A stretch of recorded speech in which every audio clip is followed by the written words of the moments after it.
Good morning, ladies and gentlemen, and welcome to this meeting in this honourable group. And may I welcome our magnificent guest, Timothy Garton Ash,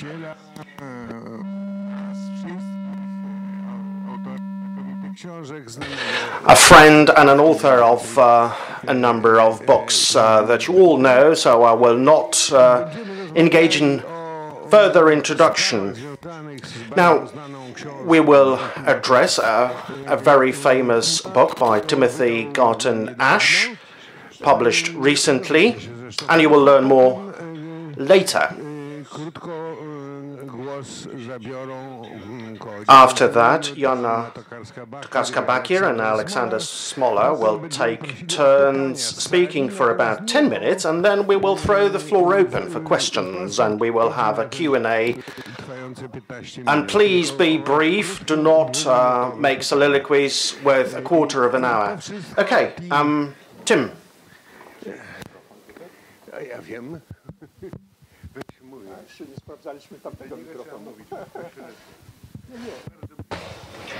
Good morning. Can you hear me? Very, very well. Marcin, thank you so much for the introduction, and would like to thank the Batory Foundation for arranging for this discussion. And this is an hors d'oeuvre to a foreplay, if you like, to this book, which is being published by Znak in Polish this year. I will speak Polish, but not about Poland, by the way.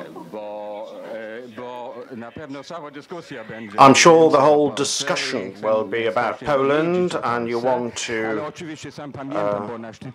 learn about Poland, but I do remember, because we're talking about a subject from Orwell to Trump, I do remember the late Orwellism era in Poland.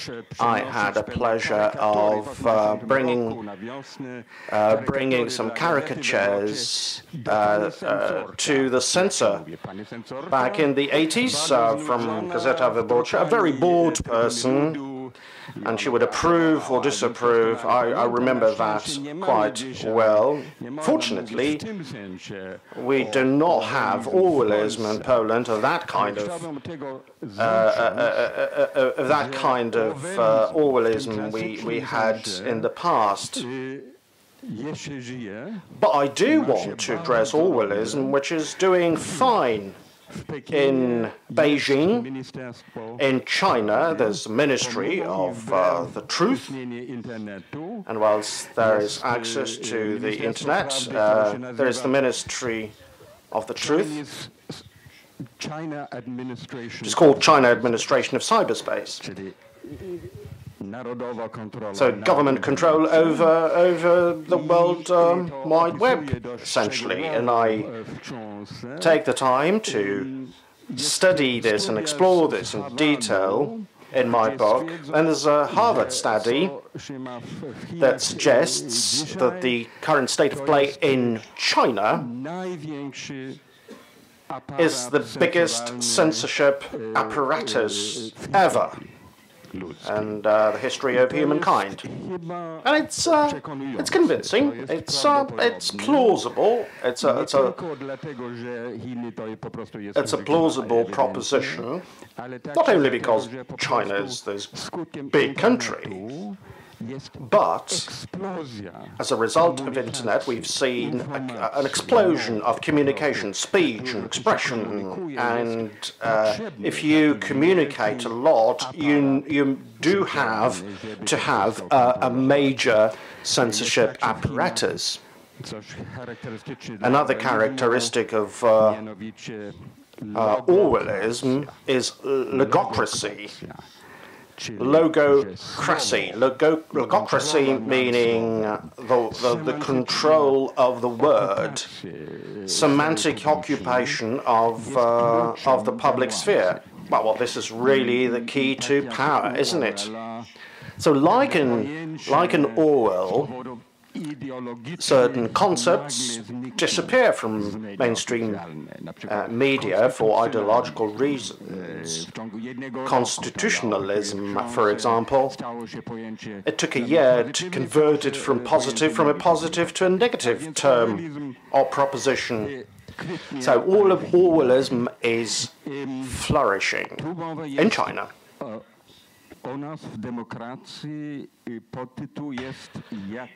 How does the new world of media support or help populists? That's the subtitle from Orwell to Trump. But also it applies to Farage, Le Pen, Tuczynski, Orban, Erdogan, Modi, and all the other populists. Now, one has to start from here. It is rather obvious that the internet and all the opportunities it creates strengthens the democracy of the public sphere. Citizens can freely communicate with one another. They can tweet and do other things in social media. Now that has to be emphasized. However, there are unforeseen, unintended consequences of the internet and a major threat to democracy. And this is what I would like to focus on, really. So what is the ideal? What is the ideal freedom of speech in democracy? The answer is simple. It's like in old Athens. All citizens would meet up at picnics or amphitheater. The herald would facilitate the discussion. Who wants to speak will speak. Everyone, every citizen has the right to speak up. All arguments, all points from all sides are being heard, facts are being established, and a decision is made. That's the ideal, and that's what happened in old Athens, where Greeks used this format against the Persian invasion, and they won. So that's deliberative democracy. Now there's a certain epistemology of democracy, epistemology of democracy, which means we stand on the same ground physically and intellectually.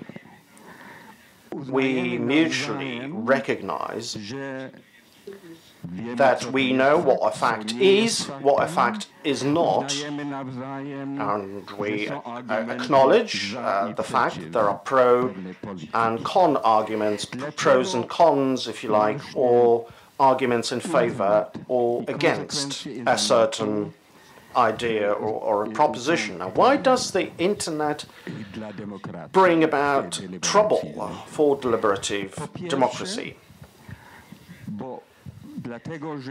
First and foremost, the internet creates or spurs fragmentation of media, where there's an unlimited number of platforms where citizens can speak their mind, and for this reason we have an echo chamber effect. Did you find the word in Polish? I do not know this word. Yes, it's an echo effect in a closed, contained space. Right. Trump's voters can only hear the voice of other Trumpists, people of similar opinions, and they grow to amplify their mind and their opinions, and they live on alternative facts. And Clinton's supporters and the pro-Brexit or Leave campaign supporters and Kaczynski homophilia is another concept. Sounds like a sexual term, but it's not. We just listen to those who are similar to us, homophilia. But you may just argue that this has been the case always. I have read Middlematch by Eliot. There's a character of Polish origin there who says, some reads The Pioneer, some read The Trumpet. Two different worlds, Herald, Tribune, and New York Times, Gazeta Wyborcza readers, two different worlds. Gazeta Wyborcza readers, totally different from readers of whatever, I don't know. The difference is, here we have an almost unlimited multiplication of platforms, which means that if I have the most pungent conspiracy theory, I will find 800 people or so who will believe that the English are to blame for all the bad things that happen in the world, which is, by the way, quite true. So you will have small groups of people breed on conspiracy. Birds of a feather type of situations never happened in traditional media. We have research in place which indicates that there is much more hate speech and there is much more risky behavior on Facebook rather than on Twitter. Why? Because because Facebook is an echo chamber by nature, inherently. This is where your friends are, so people of similar minds, similar opinions. So you can be anti-Semitic, you can be anti-Roma, you can be hateful, and you will not be criticized. Why? Because your friends think alike. Twitter, however, is inherently public. And you will be criticized quite quickly. Counter-speech, you will experience counter-speech, as the Americans call it. So that's the echo chamber effect. The other new thing is that we know from the history of propaganda that a lie can be powerfully effective by repetition. If it's repeated an X number of times. In the past, it was harder. The court for a monopoly of a totalitarian state, it was required. Here, today, you have a limitless, an unconstrained set of opportunities, and you can play this card quite freely. That's the first thing. And the second thing is anonymity, which is the standard, which is the norm. It'll be an exceptional soul to speak on his or her own behalf, and George Orwell was a pseudonym as well. Pseudonyms are not always bad, but anonymity is a major problem for the culture of debating on the internet. Death threats and hate speech are anonymous most of the time. There is a 1990 New Yorker cartoon. A dog is sitting in front of the computer. On the internet, nobody knows you're a dog. Nobody knows who you are. You are anonymous, and you are a pseudonym, and people don't know whether you're a bot. What is the Polish word for bot? Basically, a robot whose job is to misinform. The misinformation campaign by Russia, not only by Russia, has worked the following way. There's a huge number of tweets and comments and posts and blogs where on the first glance you see a person behind it, but truly and actually these are computers, these are robots, these are pseudonyms, and this is how misinformation rather, has been working. And there's been studies which have suggested that mis or disinformation have an equal chance of going viral than true news, true information, no difference. The third consequence is one that is related to an economic effect. What do I mean is that for 150 or 200 years, newspapers had a business model which was extraordinary.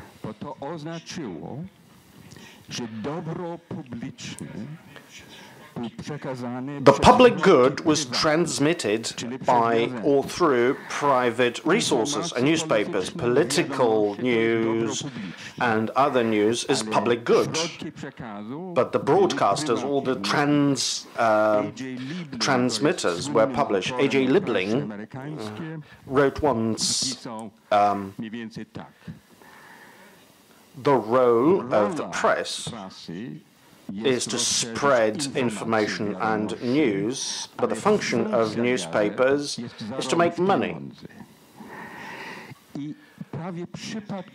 And nearly accidentally, this business model has functioned well, good through public transmission, through private transmission. Hegel, the philosopher, wrote that reading a paper is the morning prayer of a rationalist. There are those who pray to God, beg God to do something, and there are those people in the morning who read newspapers. Now it's all in a crisis situation. Nearly every printed newspaper is in trouble, with very few exceptions. They are in a slump. Why? Because the way it worked was people would buy newspapers, and there would be advertising on the newspapers. Our children, the younger generation, don't think in terms of I have to pay for news. It's all supposed to be there on the web, and advertising flows to Facebook and Google. There are estimates that about 80% of online digital advertising is with Facebook and Google. So basically, the newspapers generate content, news, but it's Facebook and Google that profit from it. Newspapers are likely to sink. What does a person do when he or she is drowning, shouting for help? And most of the newspapers have been doing this. They are loud. They are tabloid. Anything goes to get the attention and to get some revenue. The tyranny of the clickstream.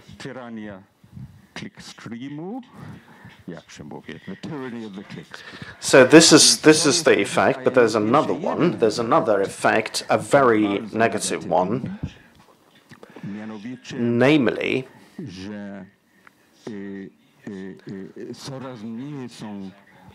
foreign correspondents are less numerous. Investigative journalism is shrinking because it costs money. C.P. Scott, a famous editor-in-chief of The Guardian 100 years ago, comment is free, facts are sacred. The comment is free, but facts are expensive. That's a modern version, half-mockingly referring back to the opinion from dating back 100 years ago. So we have opinion, and opinion, radical, perhaps, because it sells better, and less true quality reporting. What does it mean in the classical US interpretation, First Amendment? The key argument for democracy, the word, is that we need this for democracy, like in the old Athens, sorry. So it's a marketplace of ideas. That's supposed to be the format. And I suggest that this is a market failure in the marketplace of ideas. The market does not fulfill the function of relating news to the population. We have post-truth, we have post-facts, we have fake news and alternative facts, all those buzzwords. Now, it may be an exaggeration of sort. It's not a golden era, though there was never been a golden era of pure truth from the mouths of politicians or journalists. There's never been an era like that. But as a matter of fact, the internet fragmentation, multiplication has been rather conducive to fake news. And fake news tend to be political. All the misinformation dished out by RT, Russia Today, and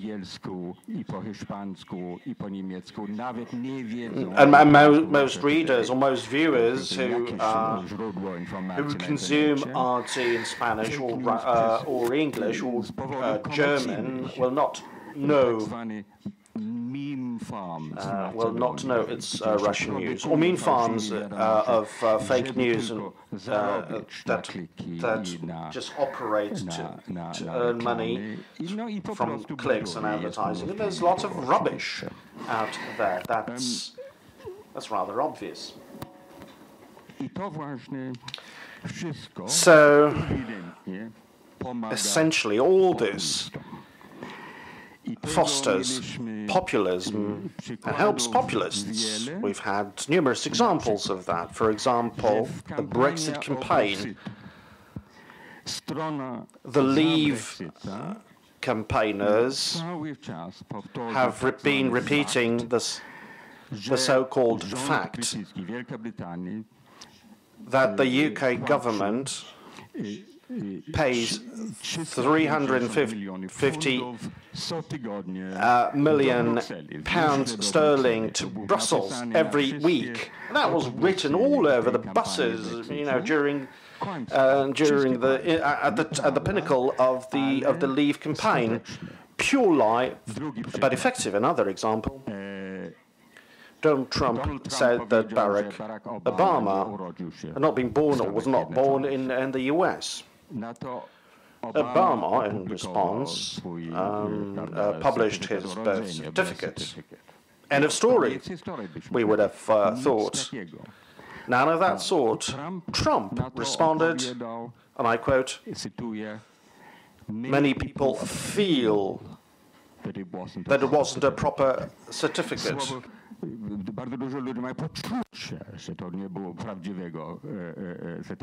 The word feel is very important here. It's not about facts, arguments, reasoning. These are feelings. It's about feelings.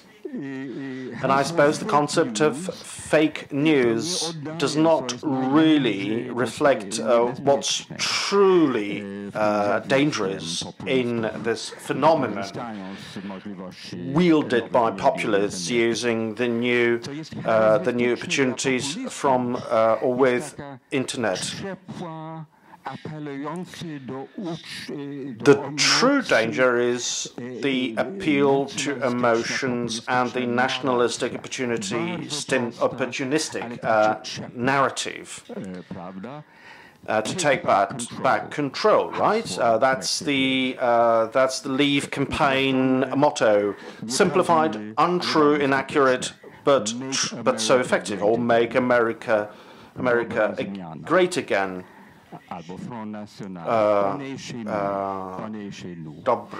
The good change, dobra zmiana in Poland, or one się nu.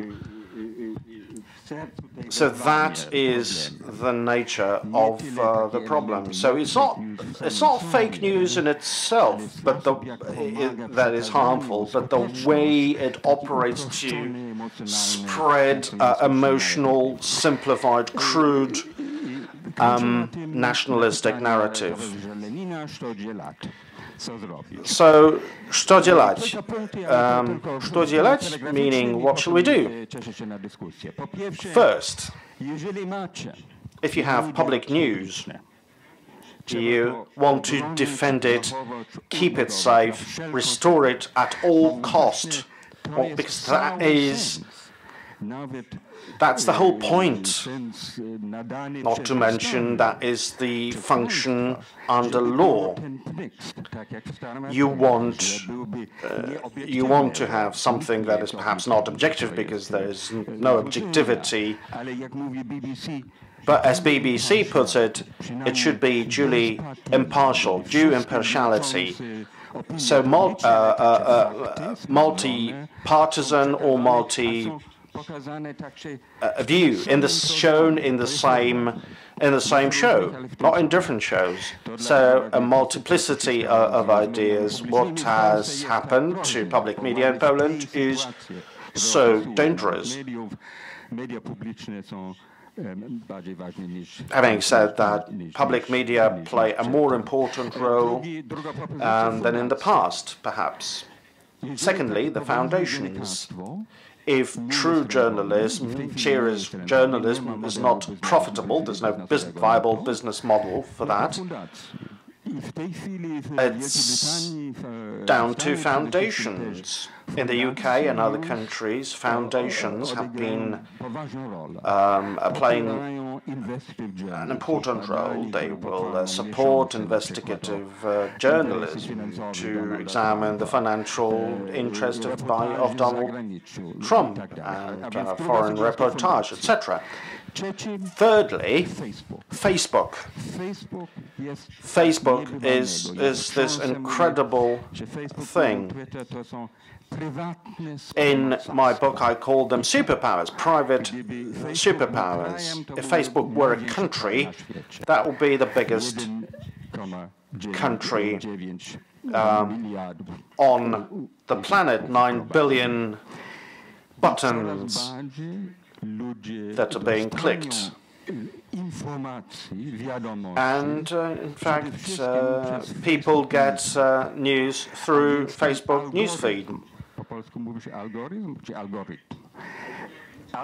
And this algorithm embedded in newsfeed or is underlying to newsfeed is absolutely fundamental.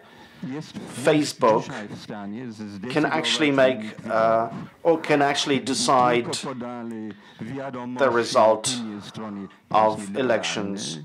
If it just wanted to convey liberal opinions, it would have a major impact. Germany is trying to respond by offering legislation which is supposed to regulate what's fake news and what's not. I believe it's a false path.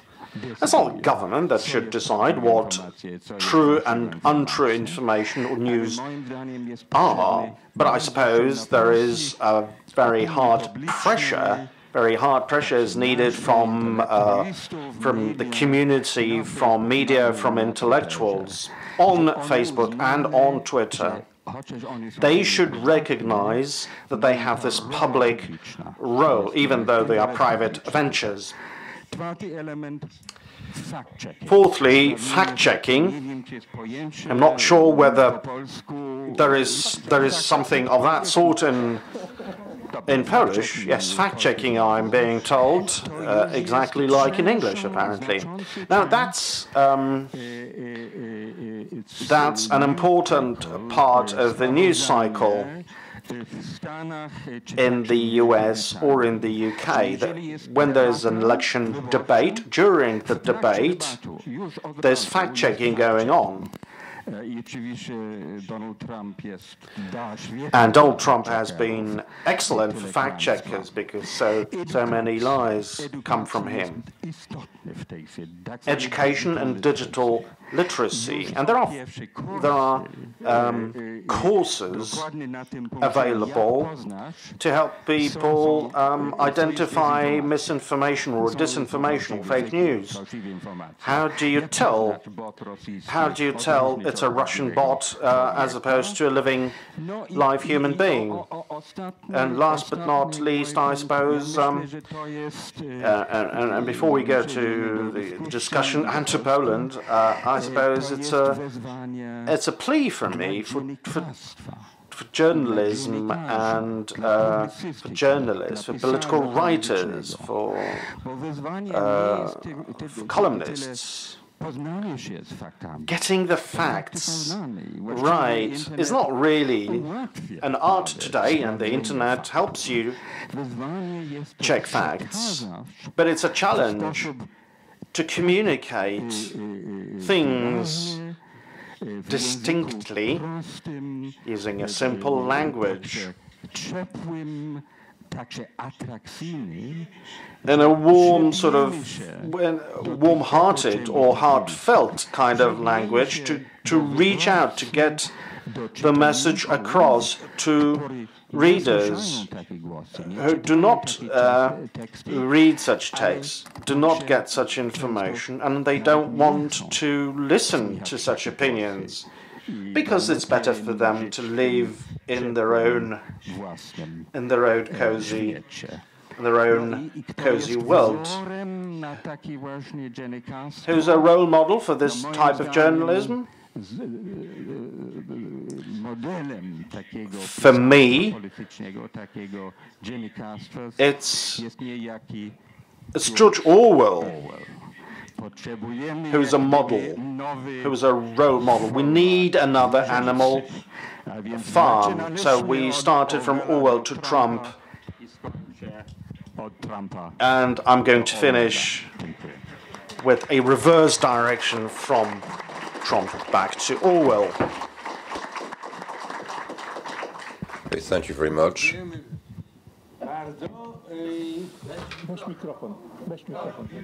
Thank you very much. Thank you very much. And now we will give the floor to Joanna Tokarska-Bakir and then Alexander Smola. You will have 10 minutes, and I will interrupt you if you step over that limit of time.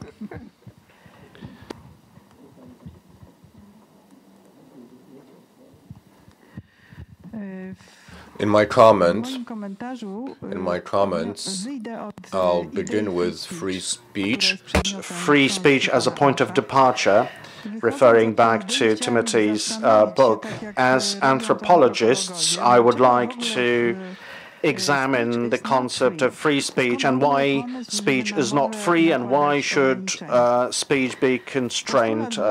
The freedom of speech was a major premise of the Athens democracy. Isagoria was the term, the freedom to speak the mind. In the old Greece, the freedom was limited, not just in the case of Socrates, who was sentenced for being immoral, for demoralizing youth. Euripides writes that when Queen Jocasta asks Polyclinic, her son, is it bad to be is it good, to be expelled from the city? Someone who is expelled has no freedom of speech.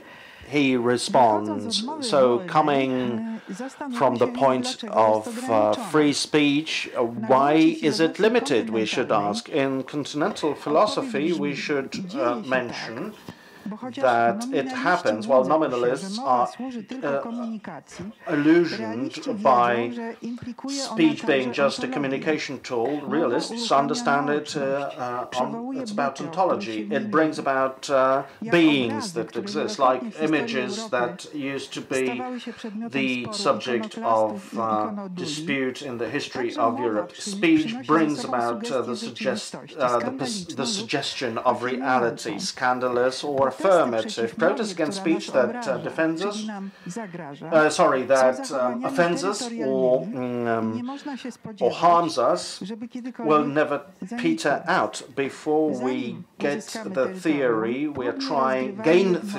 territory. We are playing it out in speech. When we do this, we teach our children to preserve it. Bring up in a certain language is about gaining and maintaining territory. This is why we have disputes over what can and what shouldn't be said. The liberation of speech postulated by Timothy Garton Ash, if seen as a radical proposition, wouldn't take into consideration the territorialism of speech. Because you have to have proscriptions and prescriptions, the cultural harness, no imitation-based upbringing would be possible. It would be an upbringing to something else than we would like to see. In Phaedrus by Plato, Socrates says, now when we tell the truth, it's time to be brave.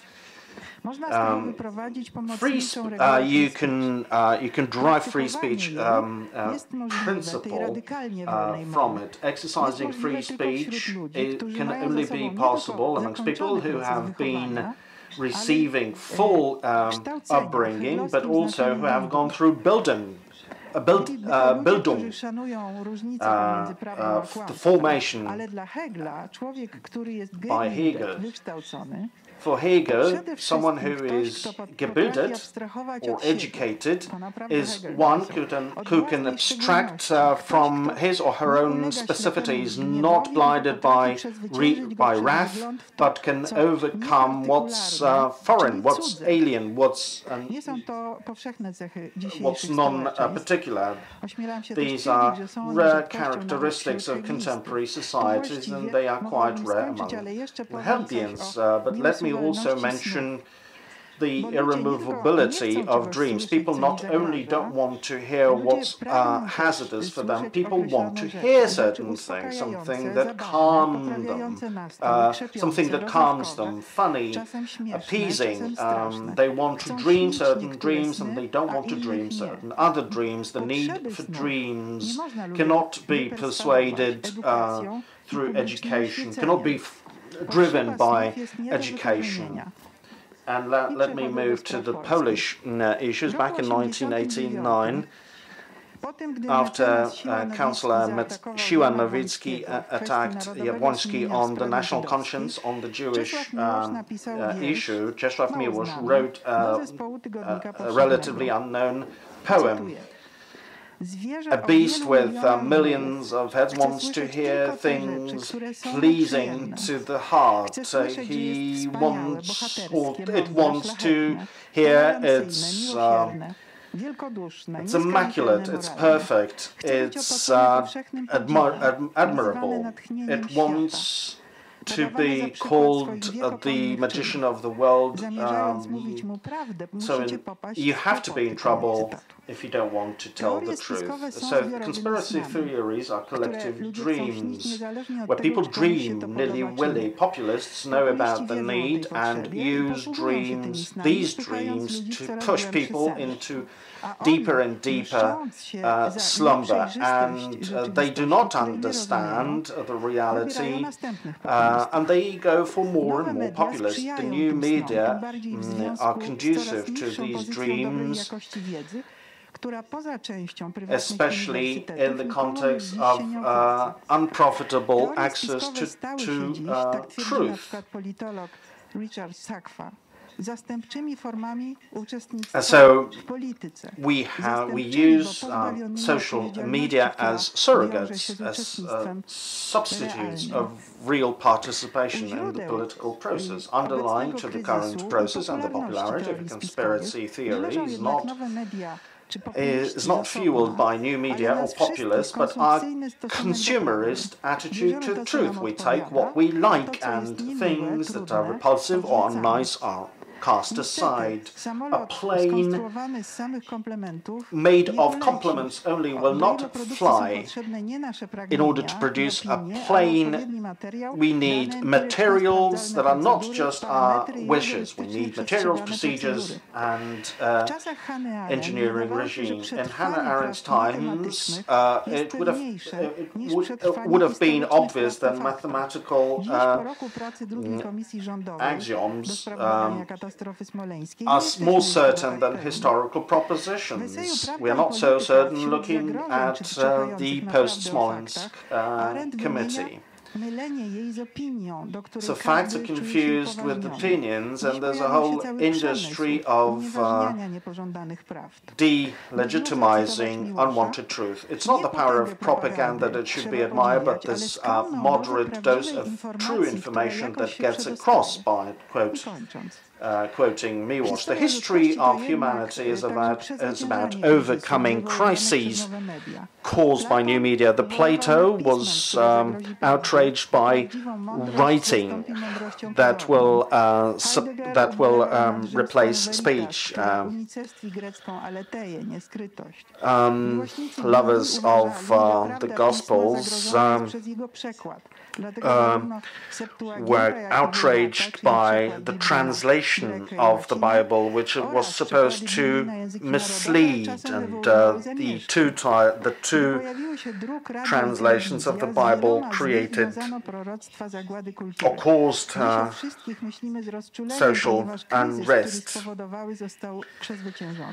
If we find a way to protect quality knowledge, we will not be harmed by new media, conspiracy theory, or censorship. However, if we are consumerist in our attitude to people don't want to, shouldn't do what they want to do, as Heraclite put it. Thank you very much.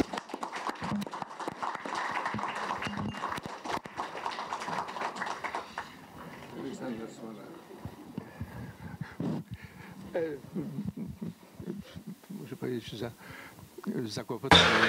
Jascha, you put me on the spot with your excellent essay.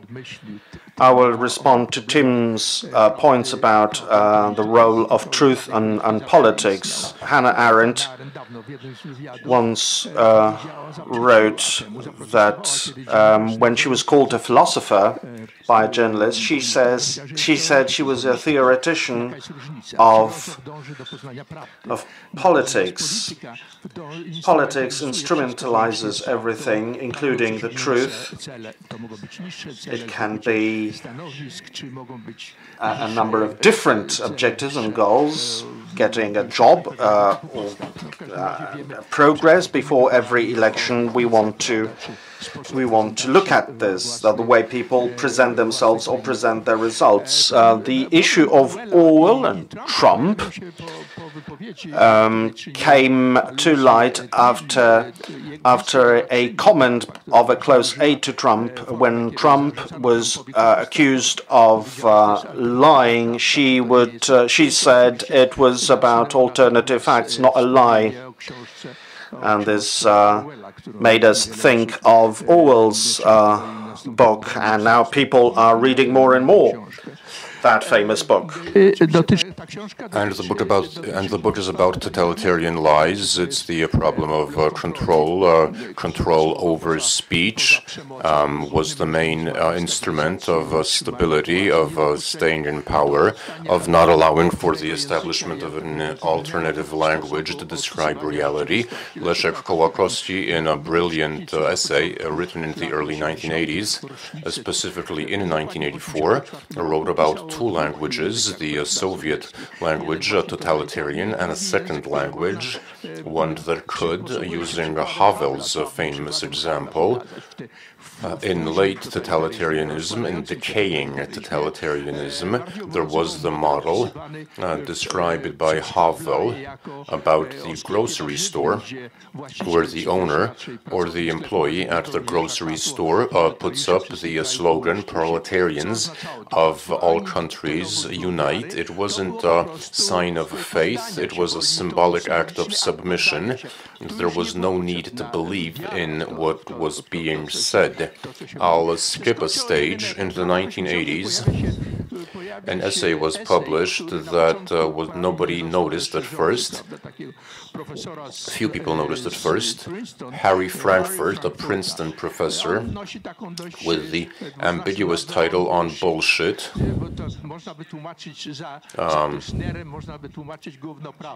which one could translate in Polish by invoking Józef Tischner's essay. And what does Frankfurt write about? It's about a different dimension of the problem that we're tackling today, and it's not about totalitarian falsehood, it's not about post-truth.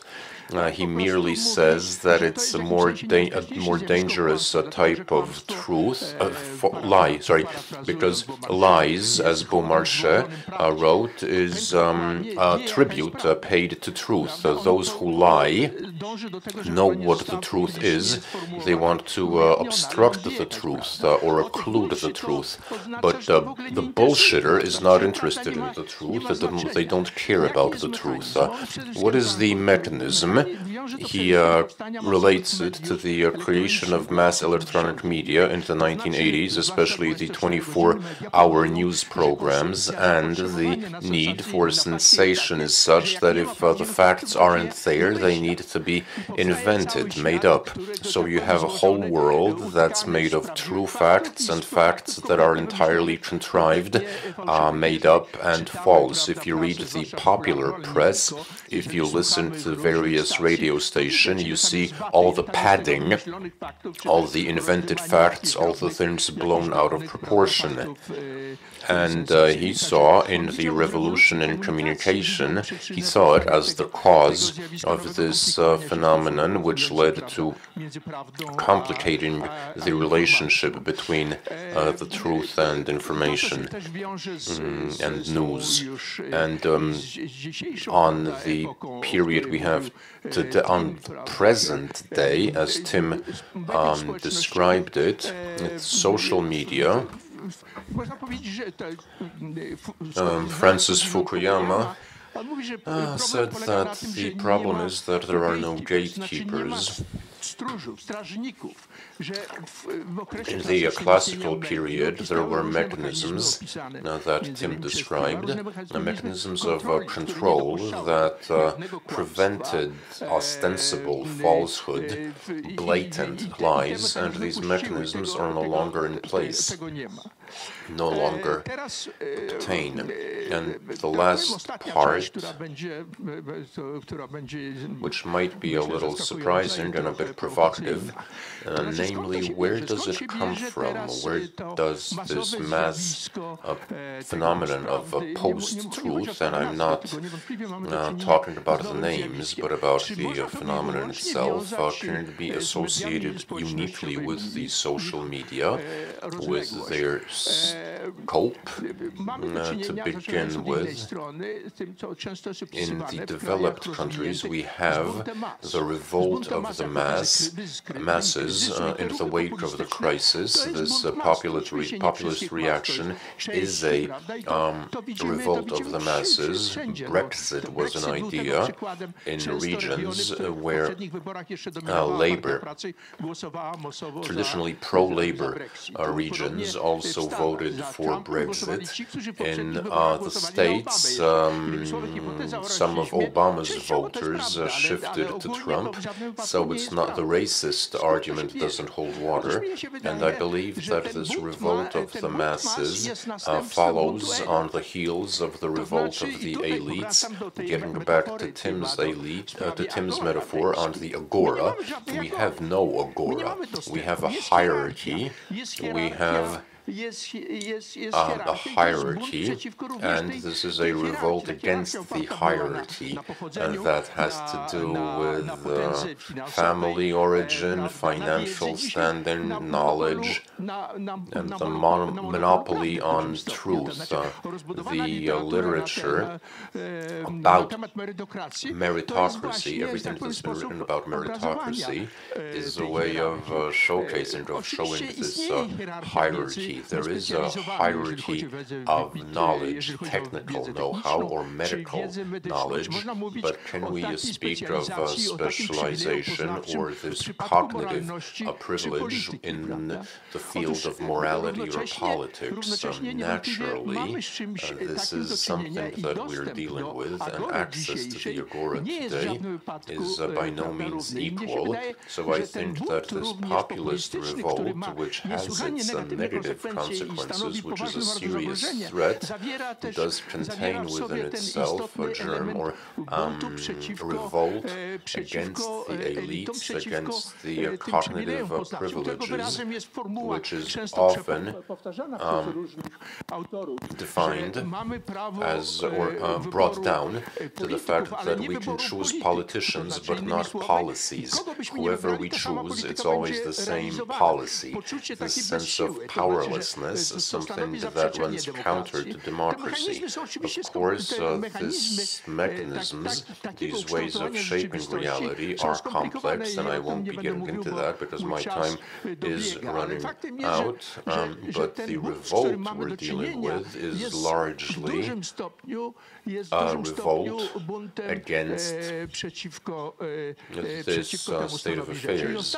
And finally, the first foreign minister of the Weimar Republic, who was assassinated, said something prophetic, said something which was true back when he was describing that both communism and fascism were a revolt against the necessities of a market economy. So it was revolt in favor of political freedom, self-determination. And what we're dealing with here, and this is a common denominator, though I wouldn't identify populism with communism or fascism, but we have here a revolt against the constraints, a revolt against the limitations imposed by reality that are seen as something that's been imposed by the elites.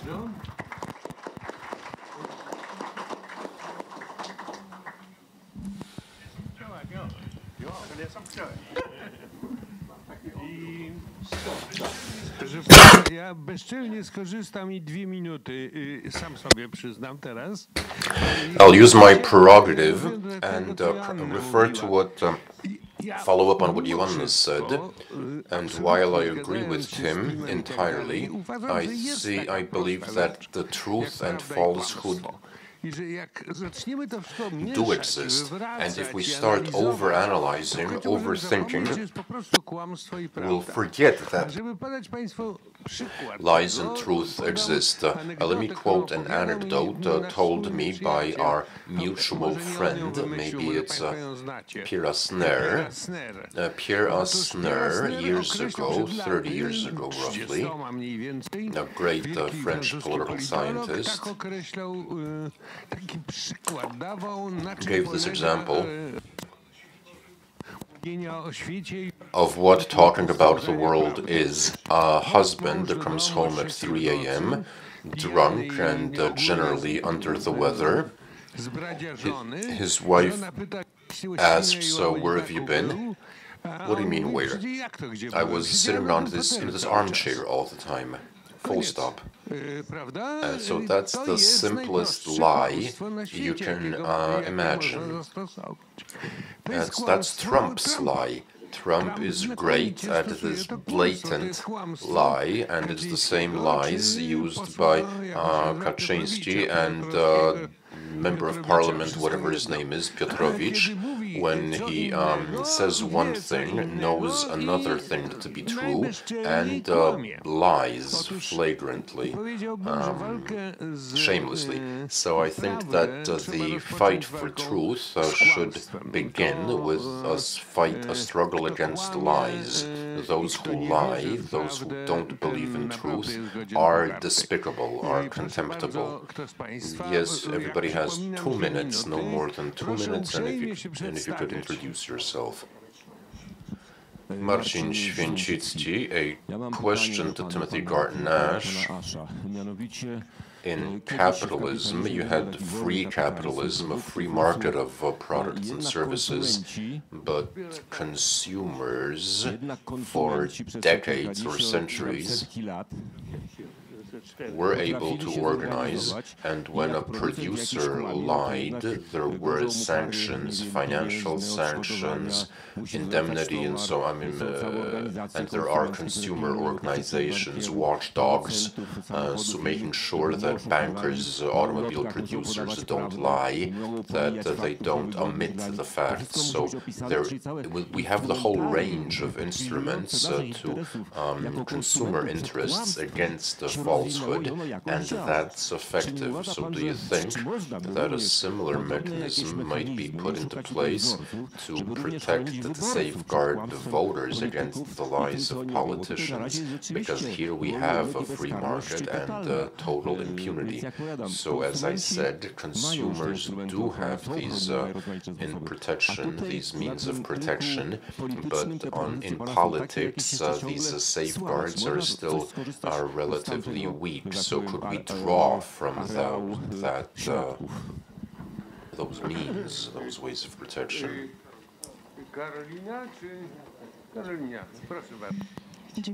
I wanted to follow up on what Alexander Smolar said about revolt.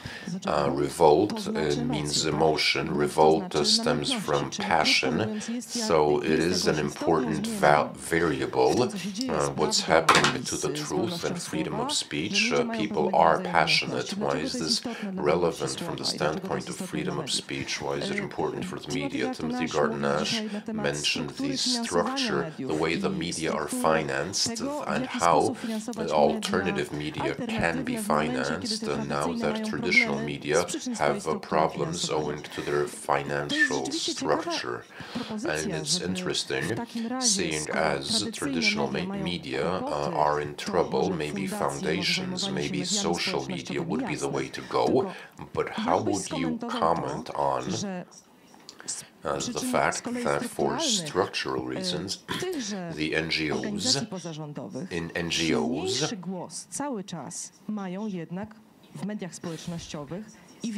Among NGOs, radical organizations have more clout, are more prominent online. Not those who stand up for the truth, but those who are on the side of bullshit, those who stand up for bullshit.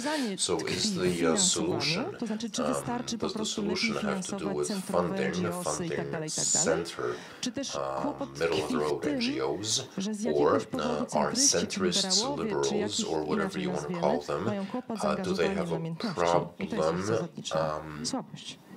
applying passion, or do they have a problem with passion?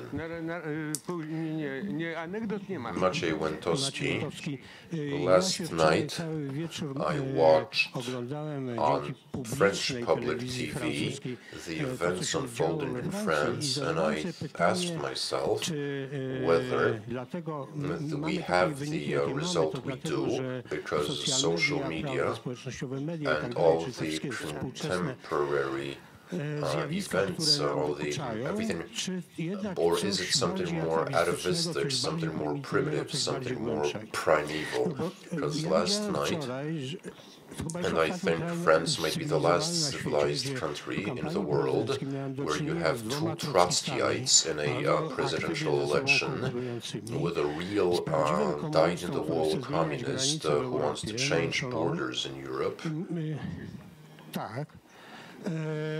And I don't like talking in terms of 22% or 23% because it's not percentages who vote, it's people who vote.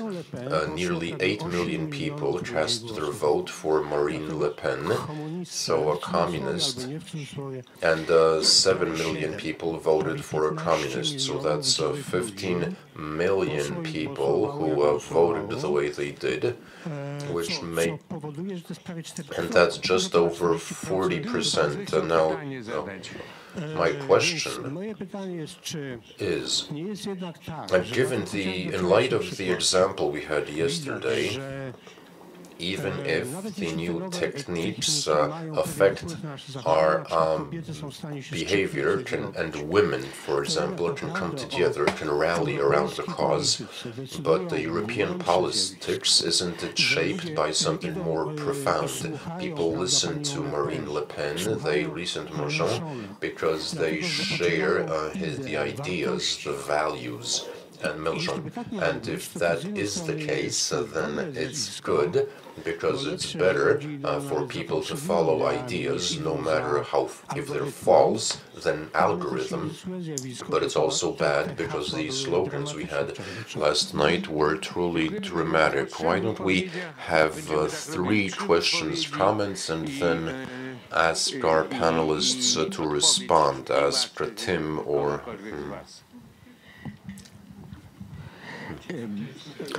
Marcin, I want to fight lies myself as well. The question is how.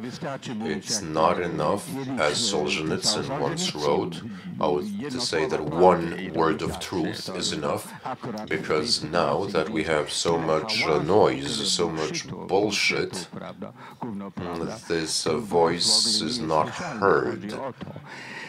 On Marcin Święcicki's question, I think it's crucial for consumers, users on Facebook and Google to come together. I don't agree with Alexander in that there are no gatekeepers, because on Facebook and Google there are gatekeepers, but they're not guarding anything, they're not keeping anything, or Fukuyama can be wrong.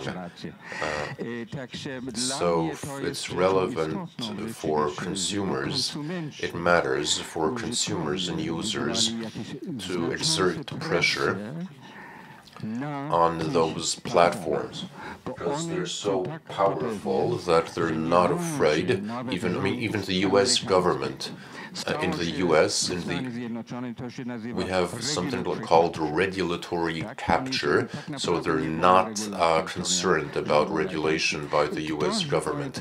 They're a little scared of Brussels, but what they're really scared of, these companies, are that consumers will take their business elsewhere to a new platform because they grow quickly and they decline quickly. Take Yahoo as an example.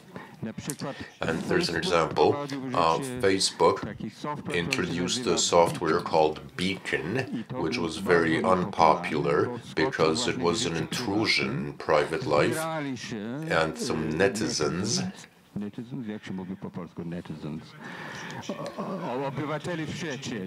people online very effectively exerted pressure, and Facebook dropped that piece of software.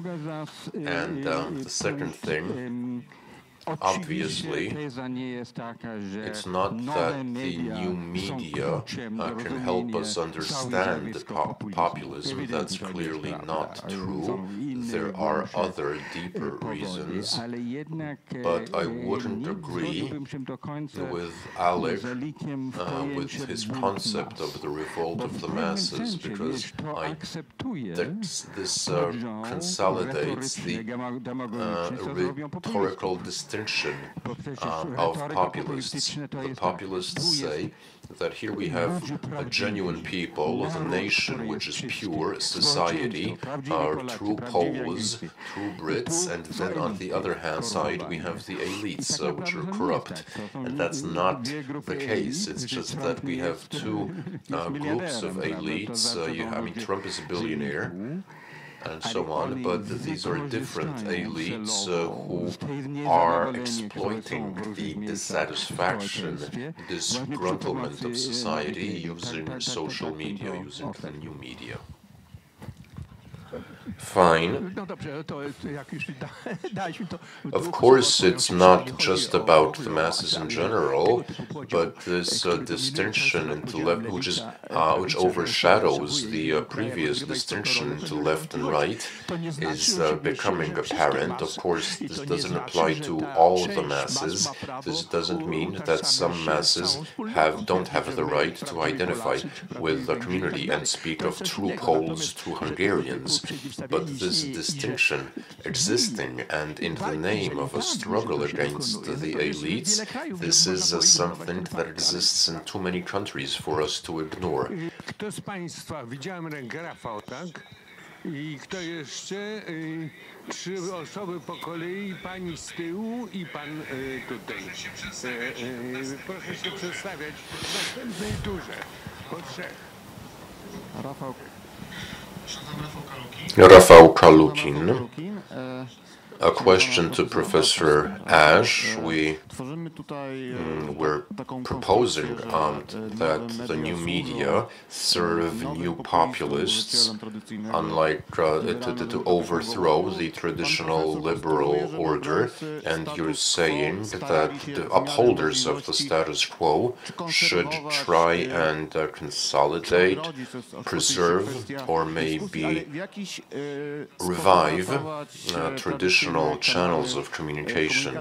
The temptation, and that's something that all of us would agree with, but the temptation might be different. Shortcuts or beating opponents with their own weapons or hoisting them with their own petard. I believe that upholders of the status quo will try and flirt eventually with the possibilities offered by new media, which can be done negatively. Although the effectiveness of liberal fake news, we don't know what that will be like. There's a contradiction in terms here. But perhaps there are, and there might be, ways of making use of the potential, of the possibilities that new media have to offer in a positive way. Generally, at least for the time being, it seems that opponents or those who want to topple the existing order are not in the majority. They're simply better mobilized. So is it possible, and if so, how? How can we make use of these possibilities to mobilize the other side? The lady at the back.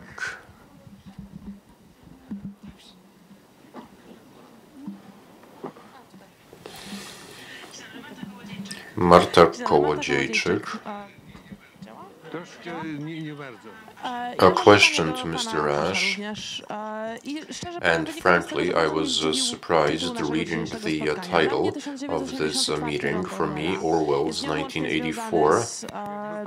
For me, Orwell's 1984 has to do with Huxley's Brave New World, is inseparably associated, and I feel that what we're dealing with today, consumerism of truth, for instance, is much closer to what Huxley wrote about as opposed to Orwell. These is, for example, our interest in the so-called Kardashians, in what we can call the Kardashians. So it's not authoritarian clamping down on truth, it's because it's that we as a society are no longer interested in truth. And that's also a question I'd like to address to other panelists who quoted Orwell.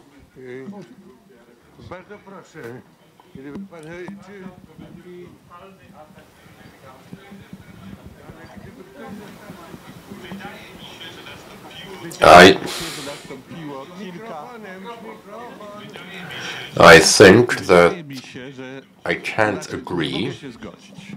First of all, for me, Orwellism doesn't involve control over information, because information exists and will continue to exist. It's a dissociation. It's what the Russians said, that there is no truth in the news and no news in the truth. And the titles of newspapers, and Izvestia Pravda. And we're also confusing the terms news and information.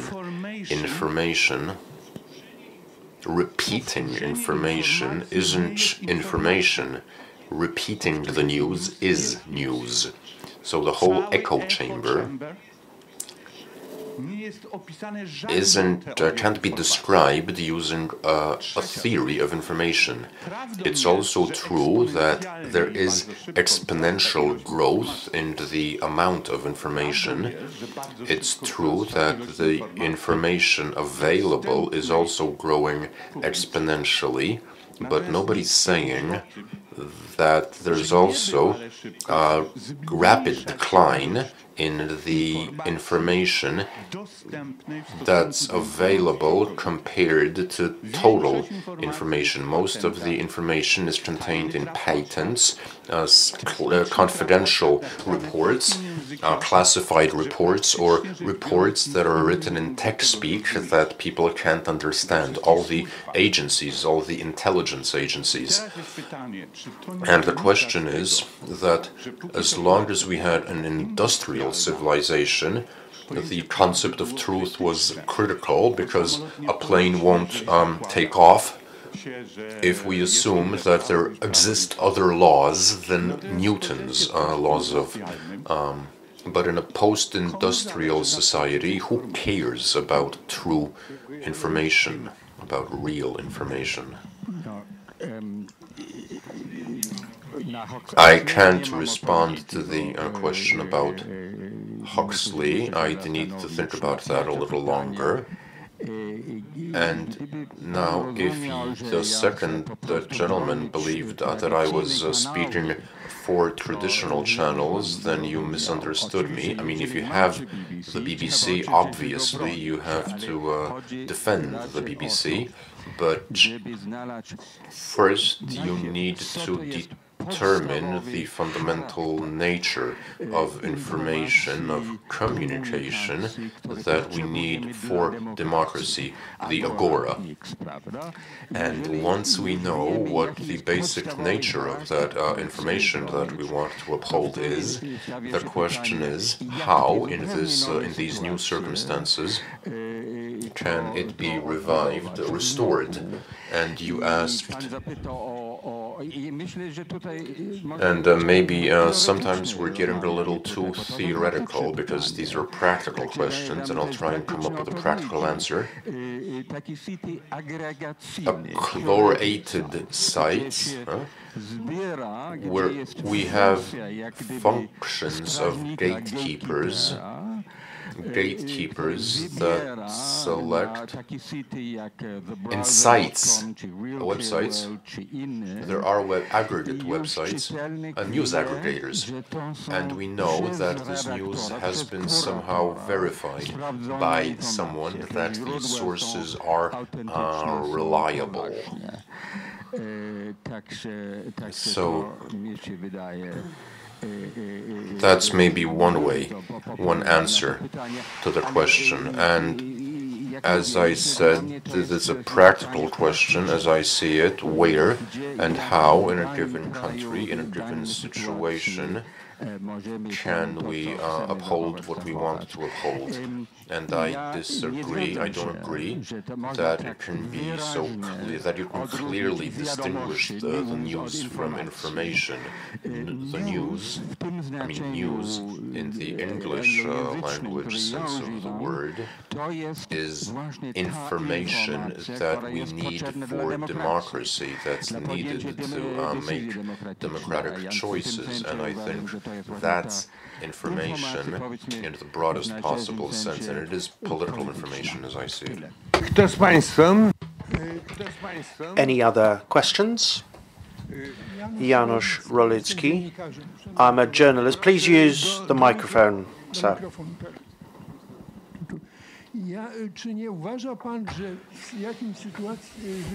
Don't you believe, please use the microphone, don't you believe that the situation in Poland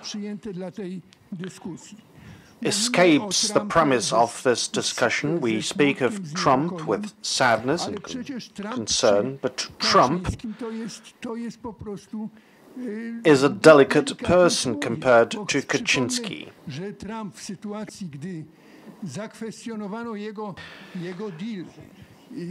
When a justice in California contested his deal, Trump responded and tried to clarify the situation. What did Kaczynski do? Kaczynski contested the entire legal system. In Poland, that justice would be scrutinized by repressive government apparatus, would be audited, etc. So as a matter of fact, here in Poland, we seem to have a situation that is in the avant-garde. It's placed somewhere in the future as opposed to Trump. And sometimes Kaczynski would spill some beans trying to portray what he might be doing next. Trump is much more vocal. Having said that, the Polish community, the Polish society is as pugnacious, as brave, can stand its own ground and fight against the predicament. But today, the society appears helpless. It is immersing itself in civic disobedience, but that's it. If the Prime Minister makes allegations that the opposition was engaged in a putsch because the opposition MPs were occupying the podium in the parliament. It actually is the reverse. It's the government that has overthrown the system in Poland. So when Poland gets out of the control of the current ruling party, the Law and Justice, when it breaks free, it should have a system, it should put a system of checks and balances to defend itself, to safeguard itself against such attempts at playing havoc with democracy and the legal order.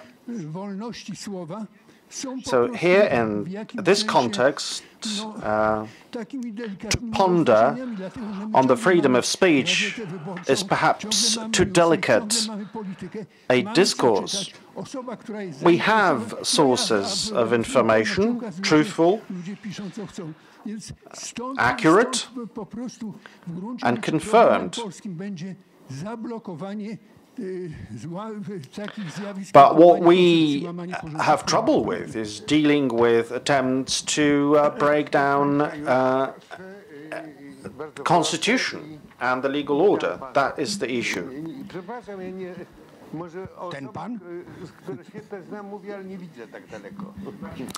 Okay, Maciej Wierzyński. I'm a journalist with TVN24.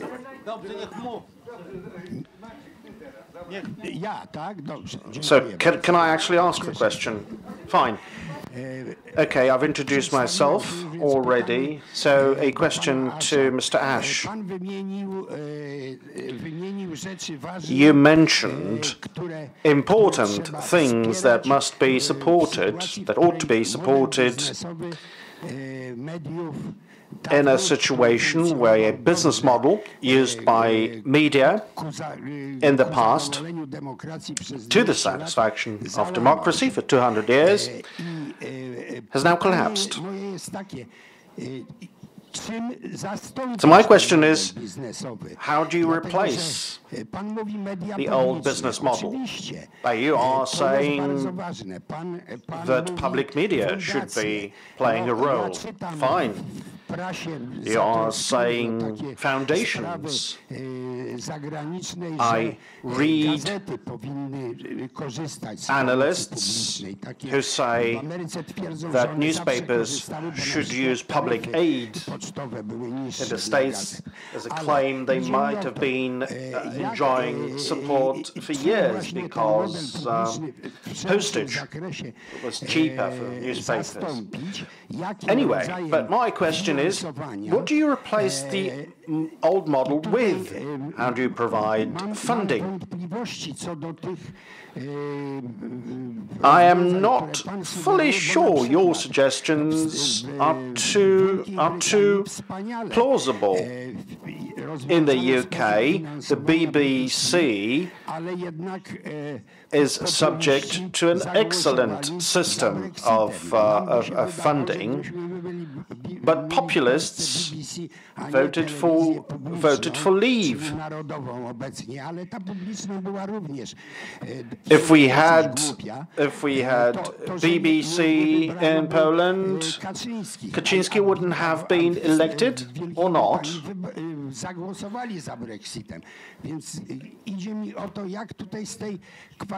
You had BBC, but you still voted Lee. So how do you square the circle? How do you protect yourself from something higher than bullshit? Speaking of Orwell, we may remember that everyone is equal, but some are more equal than others in his book. That's much worse than bullshit. That's much worse than bombardment with lie.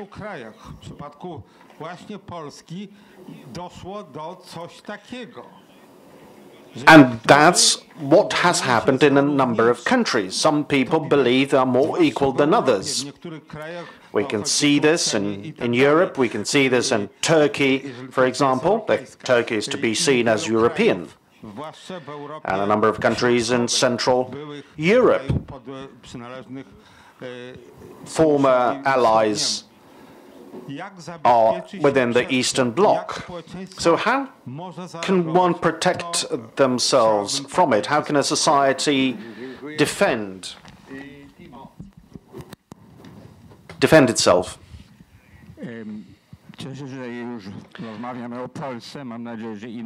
I'm happy that we are now talking about Poland. You first addressed a comparison between Trump and Kaczynski. Adam Michnik once famously said, if I were to choose between Donald Trump and Jarosław Kaczynski, I would pick Marilyn Monroe. Hard to tell who is nastier. These people differ in character, but that's not the point. That's not the point. The liberal institutions and democratic institutions in the United States prove very powerful in crisis situations. Regional court contested or blocked president's decisions, and the travel ban, and there are checks and balances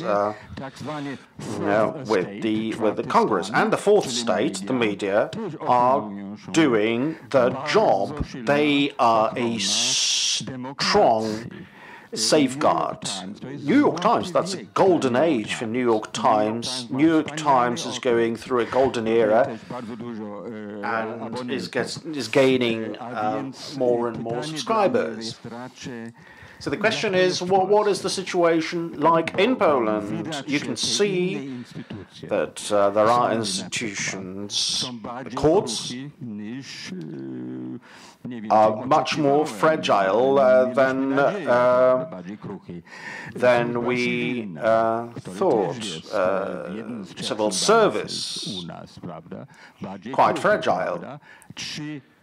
All Polish media, there are editors-in-chief of Polish media titles in this room. I'm hoping that these media will play a role in defending democracy and culture.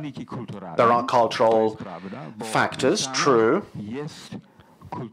There is the First Amendment culture in the United States, and every child will know the First Amendment, and it's deeply rooted in the society. How about Poland? Of course, economic factors play a pivotal role as well. And speaking of economic factors, let me address the economic, or rather the business model. If I had the answer to this question, I would be a billionaire. Every newspaper, every broadcaster is looking for an answer. No one has an answer yet.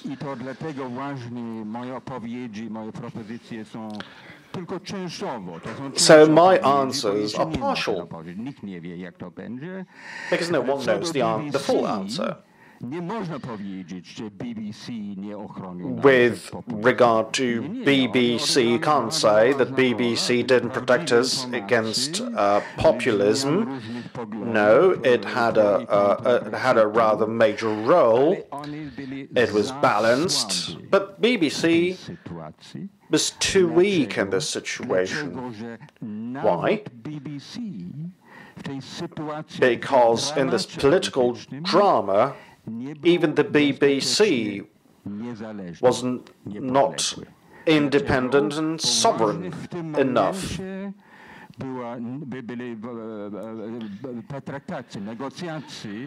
Why? Because funding negotiations were actually happening at the same time, and negotiation was underway to for a financing package for the next decade,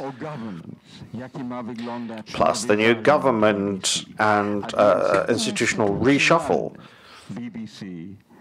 So institutionally, BBC was shying away from standing its ground, to put it mildly. So we do need independent and self-ruled public media. Last but not least, equality. And let me mention the concept of elite. What has happened in social media and other media with respect to populism is that we have a too narrow an understanding of equality. We primarily mean economic equality, and there's no increase of economic inequality in Poland. The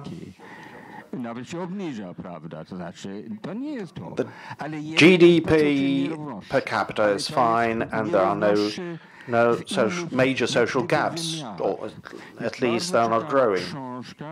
There is an interesting book by Tim Wu, he's an economist. He says that attention is the coin of today.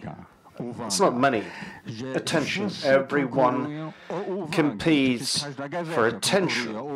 Every newspaper, every commercial company competes for attention. Hence, there is an inequality of attention. Voters are crying out, we are here, recognize our existence. And the Brexit vote was about that. Look at us. Kaczynski is talking about the redistribution of prestige, a funny phrase, but there's something to it as far as the feelings, the perceptions, Poland B or the north of England. How much has been written about the misery of the north of England, and Guardian? How much have we read about Rust Belt in the New York Times? And this coverage wasn't speaking about the rebellion of masses. There was a very friendly coverage. So we need equality of the freedom of speech, Izygoria. Not only Izygoria. Anyone else? We have 4 people asking for the floor, and let's take their comments, and then we'll get a round of replies.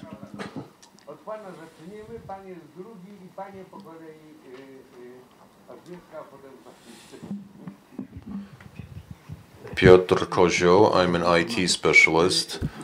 I wanted to, Mr. Ash used the word coin just now.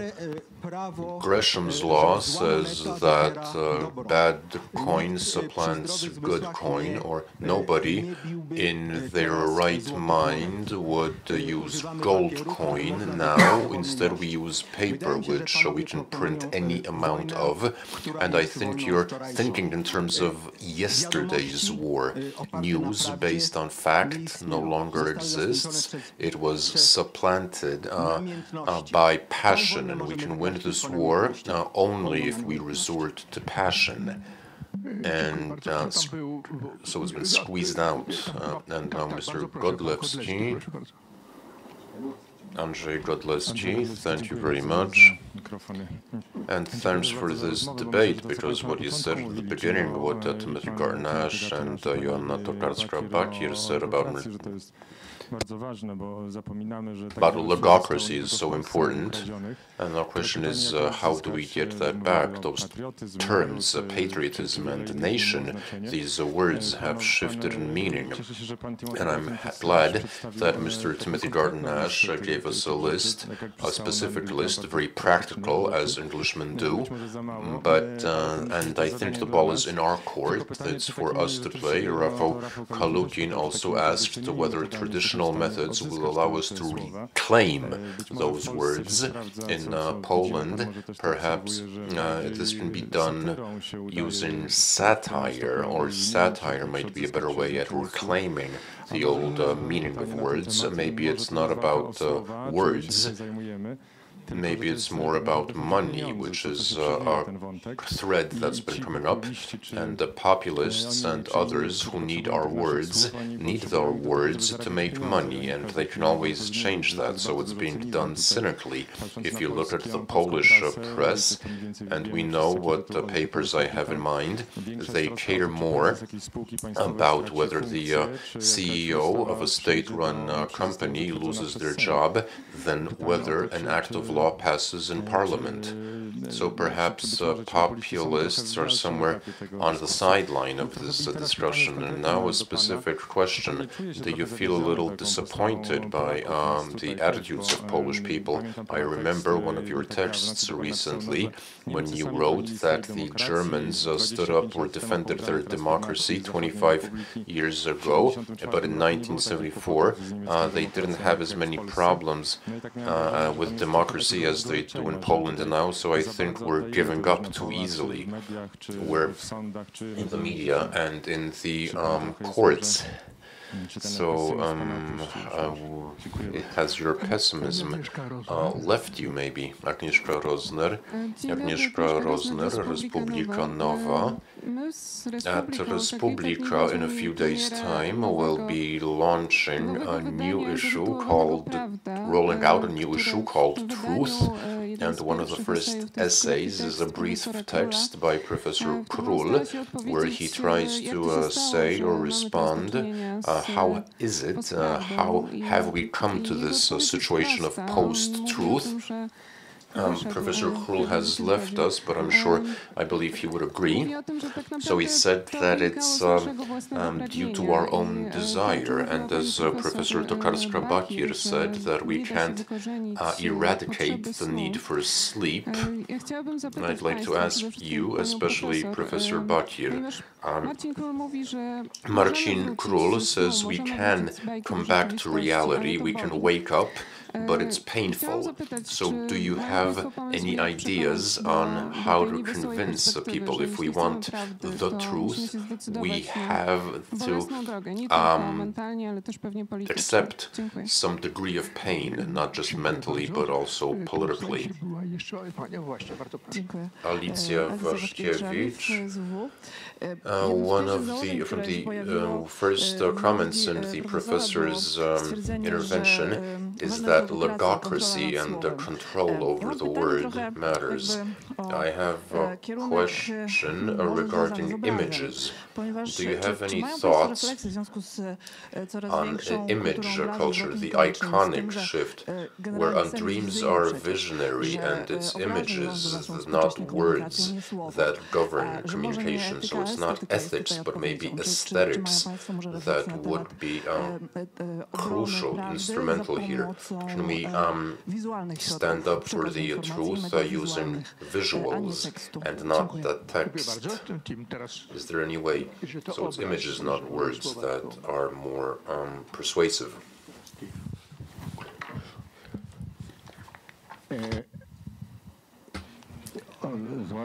It's a war of passion. Critics of Trump take him literally but not seriously,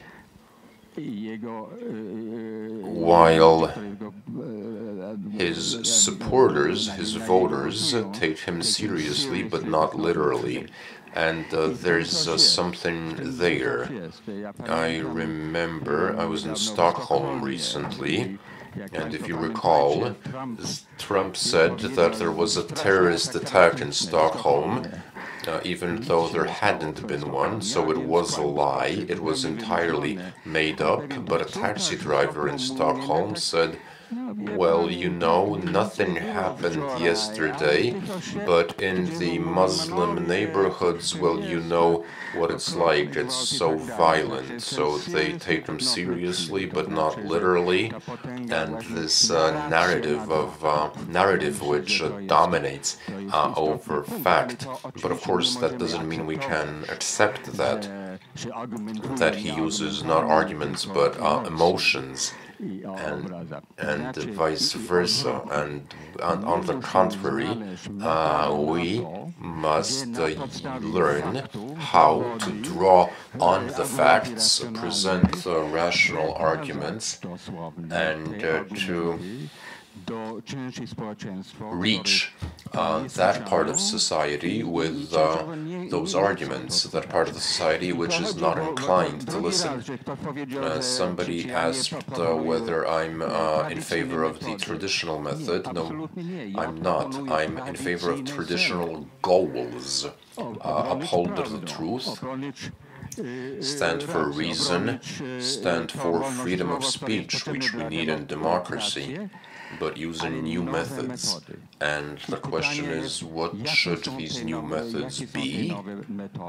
You asked whether I'm disappointed with the Polish people for not defending, protecting democracy. I mean, Poles do stand up for democracy, the Committee for Defense of Democracy, for instance. The question is, which methods will work, will be effective? As in the media, the question is an open one, because populists, as you said, have the edge.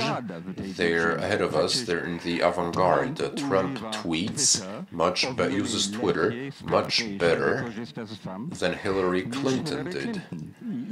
And so the question is whether there are new methods that might be helpful, that might help us bolster liberal democracy against populism. On images, you're entirely right. Jimmy Wales, the founder of Wikipedia, once told me that 99% of the debate around Wikipedia in all languages have to do with photographs and not words, even when we're talking of a new period, a new time, when we moved from Latin to the national languages. Now we're witnessing a shift from words to images, and we should translate literature into images. Since the question was partially addressed to myself, to me, I'll mention the ineradicability of dreams. This was a quote from myself. It's something I wrote in Legends About Blood, as a conclusion of my reflections on blood libel. Now, people simply like horror stories. They like, it's not something you can extirpate, this type of speculation, just as you have urban legends and all sort of stories. But the role of the state and politics, as it should be understood, is to regulate the framework within which one dreams as well. And I think that Polish politics is in a very bad place here, This morning I read an old text by Jadwiga Stanisztis about Polish politics, which is once again straddling the horse of the nation and ignoring society.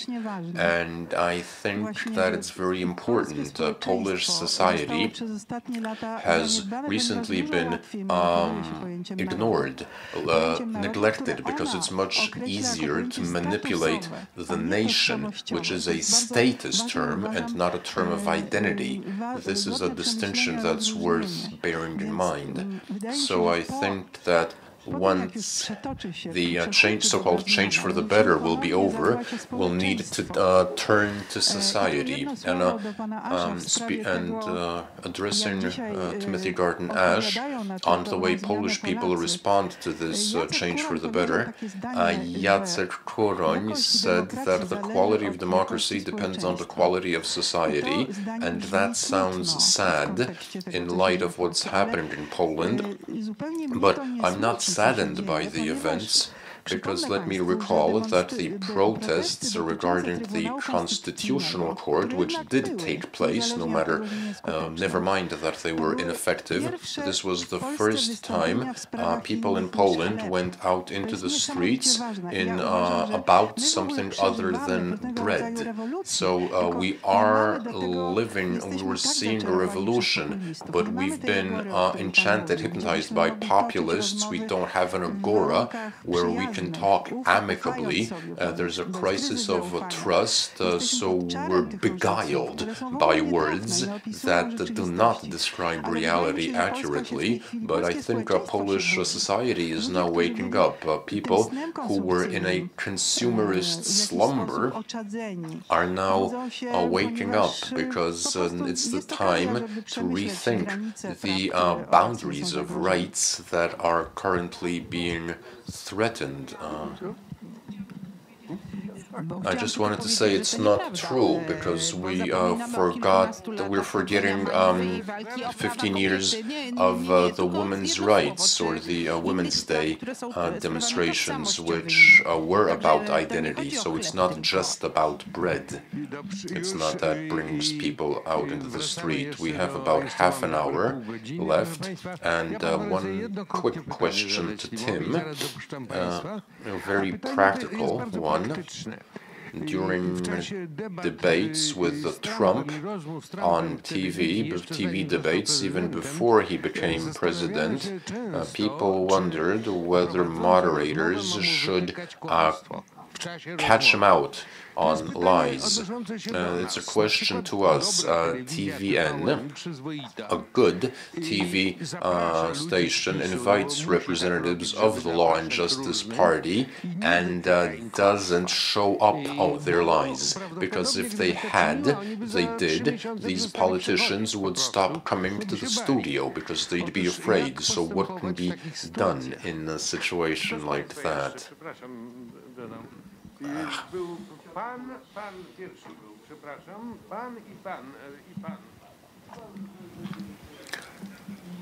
And then Alexander Smolar, and we'll be winding up. Piotr Buras, director of the Paris Politburo of European Council on Foreign Relations. A question on what Tim said just now in his last remark on goals. Tim said that he wasn't calling for a defense of a method of public discourse. His intent was to uphold goals, the existence of an agora where we can freely discuss matters. But is this truly the goal, the objective we're talking about? If that's the way we defined the objective, we believe that the truth will speak for itself. If everybody has access to the truth, if everybody knows the facts, then we'll vote for the ones we want people to vote to, because that's the impression I got. How come the British have BBC and they opted for Brexit? So if we had a public discourse based on the truth, would we have elected Kaczynski? I feel that it's like it's what Karolina said. We're wondering what can be done for values of an open, liberal society, the values that I suppose are close to the heart of most of us. We want these values to be taken up by society. So it's not about the structure of the public sphere, it's about the arguments used by defenders, champions of these values. The question is, do we have these arguments? Can we sell them emotionally? Can we phrase them? And it's not about the structure of the public sphere, it's about our arguments.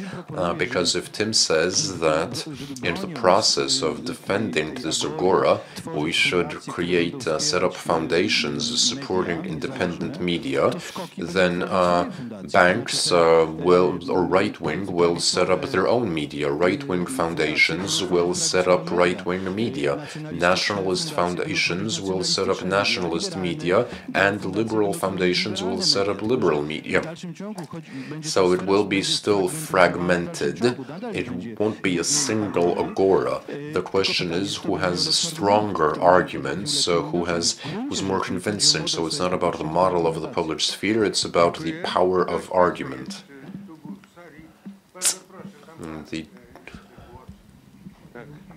Victor Drutje, a few days ago, the Danish Prime Minister, after the Turkish referendum, said that it's sad when democratic methods are used to dismantle democracy. So a question, and I'm not calling for us to abandon democratic methods, but the question is perhaps we should be more active. Perhaps we ought not just to demonstrate, to go out in the street, but also to respond to all these maniacs on Facebook and Twitter. Perhaps we ought actively to take part in the discussion, because I feel that these supporters of Brexit said what was wrong with the European Union, and we forgot to tell people what's good about the European Union. We should be more active, indeed proactive, in talking about the good sides of what we're standing up for. And Alexander Smaller, and then Tim's reply at the end.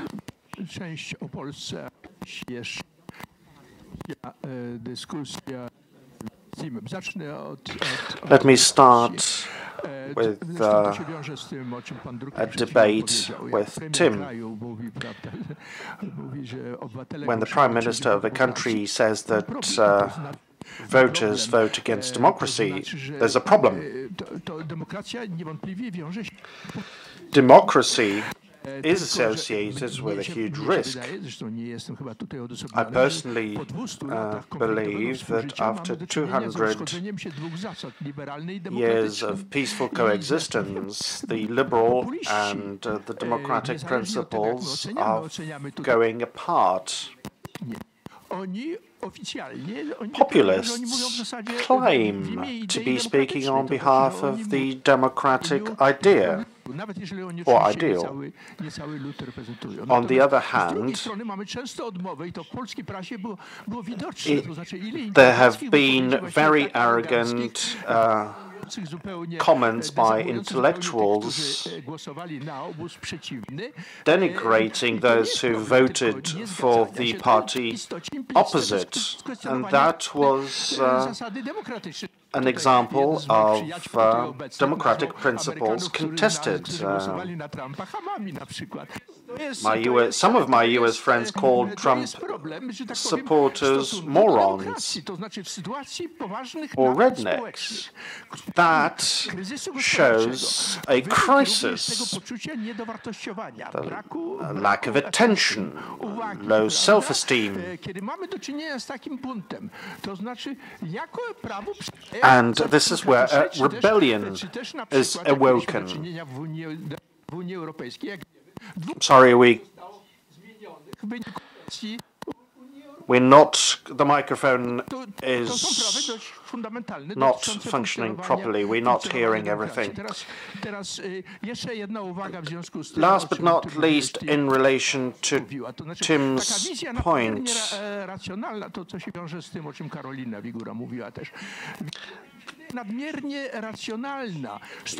we might be too rational about information and action.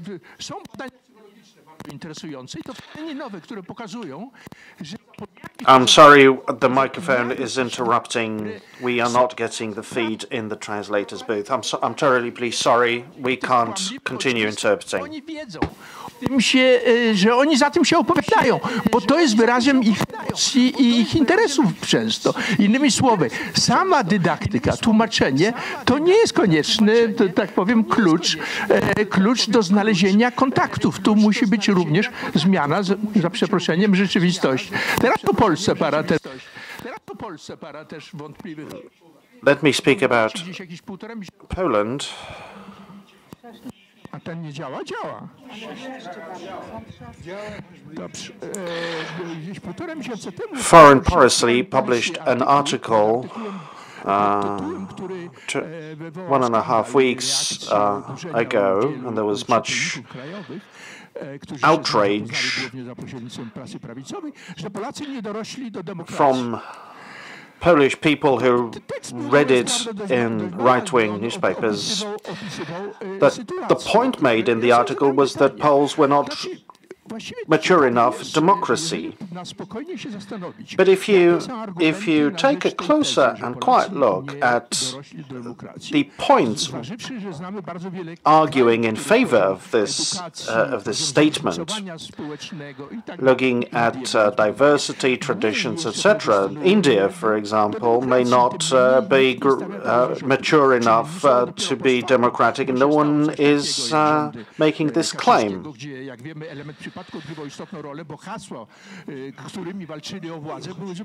In fact, the Law and Justice came into power on false arguments. I mean, arguments that were welfare in nature rather than those which Law and Justice might be primarily associated with. Our brief history of democracy shows that we have functioned. We have had all the institutions. They have been functional.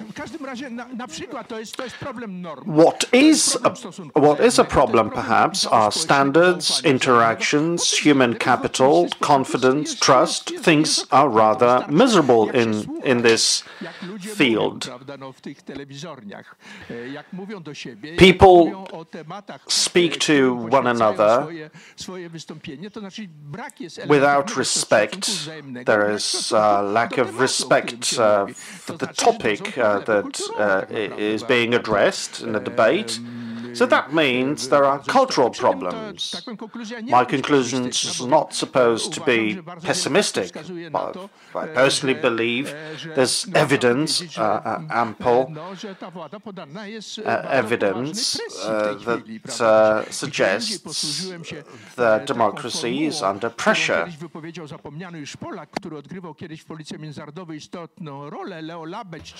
Leo Labach spoke about competitive decadence, which describes it quite well. Both the ruling party and the opposition and the communities associated with them are competing in a decadent framework. So there is a pressure, and there is independent media that blow the whistle. So thank you very much, Tim. Let me just add one point. correct me if I'm wrong, Dahrendorf said once that you can build institutions in six months, democratic policy in 6 years, and democratic culture in 60 years. It appears that this is a true statement. Timothy Garton Ash. This is a better microphone, I suppose.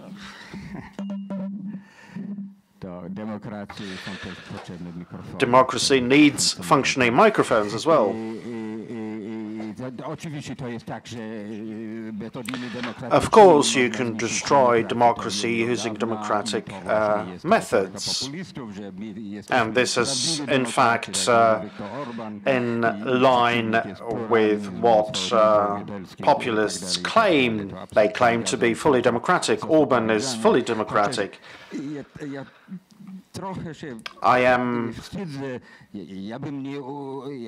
I wouldn't be bold enough to speak about the quality of the society in Poland, in England, or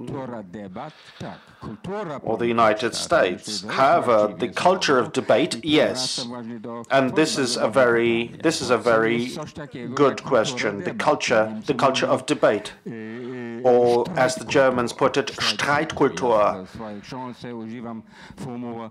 I use robust civility in my book.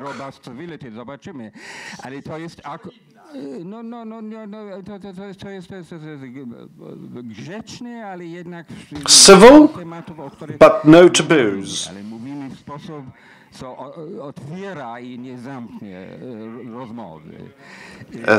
And ready to take up all the issues. Moderators are in fact to blame. They should argue for the truth, and they should be truthful, but they shouldn't worry about their jobs, shouldn't be afraid.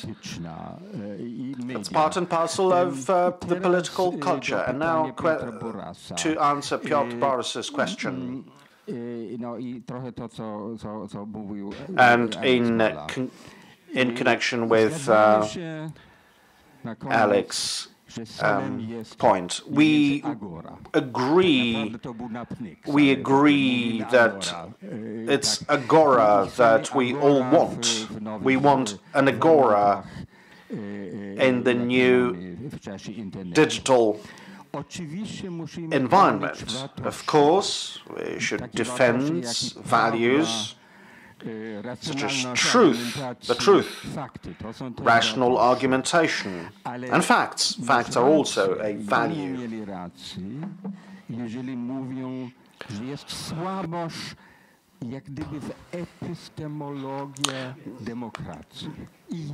There is a weakness in the epistemology of democracy.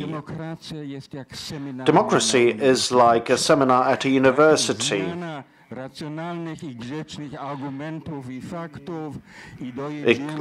Exchange rational facts and arguments, and you will get to the truth, get to the bottom, and you will get to the right policy.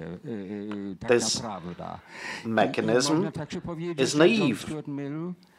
John Stuart Mill was naive to a point.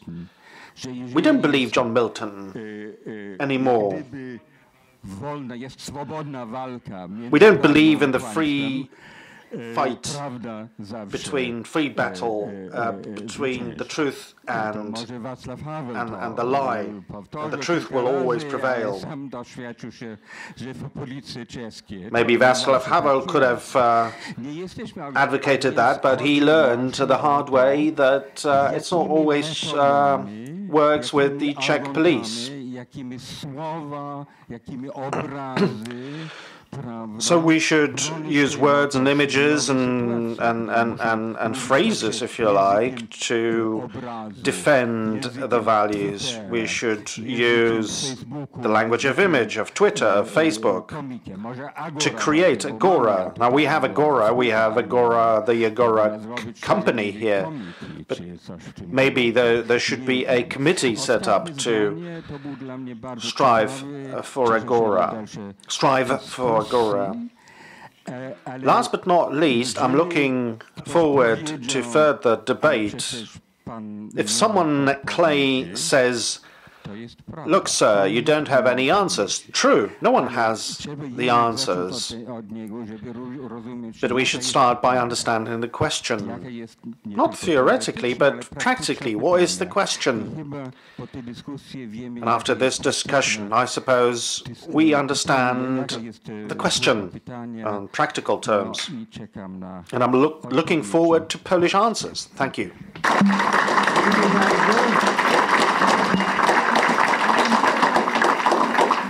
Bardzo Państwu dziękuję.